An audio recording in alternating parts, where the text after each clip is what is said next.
กองประชุมใหญ่ผู้แทนองค์คณะพรรคแขวงไซสมบูรณ์ครั้งที่2ได้สำเร็จลงอย่างจบงามในตอนเช้าของวันที่10กันยายน2025ที่ผ่านมาที่สโมสรของแขวงภายหลังที่ได้ดำเนินมาเป็นเวลา1วันครึ่งโดยการเป็นประธานของสหายพลอยคำหุ่งบุญยวงเลขาคณะบริหารงานพรรคแขวงเจ้าแขวงไซสมบูรณ์เป็นเกียรติเข้าร่วมของสหายพลเอกจันทร์สมรจัญญราชกรรมการกรมการเมืองศูนย์กลางพรรคคณะเลขาธิการศูนย์กลางพรรครองนายกรัฐมนตรีมีการนำขั้นสูงจากศูนย์กลางคณะบริหารงานพรรคแขวงผู้แทนสมบูรณ์จำนวน135สหายซึ่งต่างหน้าให้แก่สมาชิกพรรคทั่วแขวง 5,127 สหายพร้อมด้วยพนักงานบำนาญปฏิวัติอาวุโสและต่างหน้าคณะบริหารงานพรรคแขวงเวียงจันทร์แขวงเสียงขวงแขวงบุรีคำไซและแขวงหัวพันตลอดหอดตัวแทนนักธุรกิจและแขกที่ถูกเชิญเข้าร่วมทั้งหมด200กว่าสหายกองประชุมใหญ่ผู้แทนองค์คณะพรรคแขวงไซสมบูรณ์ครั้งที่2ดำเนินภายใต้คำขวัญยกสูงบทบาทและความสามารถนำพาของพรรคสร้างแขวงไซสมบูรณ์มีความสงบหนักแน่นสังคมมีความสามัคคีปรองดองสร้างเศรษฐกิจเอกราชเป็นเจ้าตนเองตาม5ท่าแห่งของแขวงแก้ไขความทุกข์ยากของประชาชนให้หลุดลงเทื่อละกาวกองประชุมได้เป็นเอกภาพกันรับรองเอาบทรายงานการเมืองและบทสำรวจการนำพารวมของคณะพรรคสมัยที่1เป็นเอกสารรับรองเอาทิศทางเวียกงานและคาดหมายสู้สน5ปีในต้นหน้า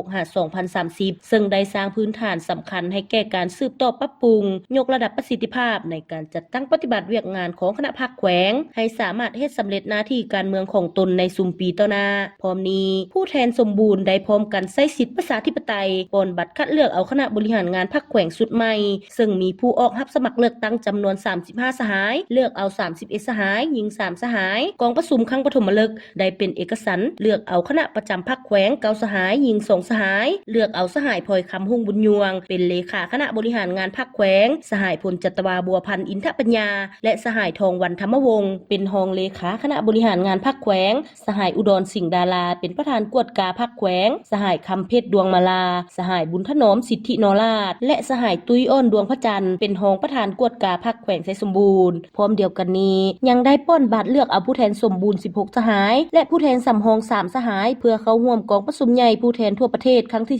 12ของพรรคที่จะไขขึ้นในต่อหน้านี้ในโอกาสนี้สหายพลเอกจันทร์สมรจัญญราชได้มีคำเห็นโอลมซึ่งสหายได้เน้นหนักให้คณะพรรคสุดใหม่เพิ่มทวีนำพาปฏิบัติเวียกงานป้องกันชาติป้องกันความสงบให้เป็นขบวนการทั่วปวงส่วนรอบด้านติดพันกับเวียกงานก่อสร้างหากฐานการเมืองพัฒนาชนบทและแก้ไขความทุกข์ยากของประชาชนสุ่มใส่จัดตั้งปฏิบัติวาระแห่งชาติในการแก้ไขปัญหายาเสพติดและแก้ไขปรากฏการณ์ย่อท้อในสังคมให้หลุดลงเทื่อละกาวเอาใจใส่สู้ชนเฮ็ดให้เศรษฐกิจขยายตัวต่อเนื่องแก้ไขชีวิตการเป็นอยู่ของประชาชนบรรดาเผ่าให้ดีขึ้นถือเอาเวียกงานกวดกาเป็นการสร้างปรับปรุงพรรคให้ปลอดใสเข้มแข็งหนักแน่นพร้อมทางผันขยายมติกองประชุมใหญ่ครั้งที่2ขององค์คณะพรรคแขวงเข้าในเวียกงานตัวจริงอย่างตั้งหน้าเพื่อเฮ็ดให้แขวงไซสมบูรณ์มีการพัฒนาอย่างรอบด้านเฮ็ดให้ชีวิตการเป็นอยู่ของประชาชนดีขึ้นเป็นก้าว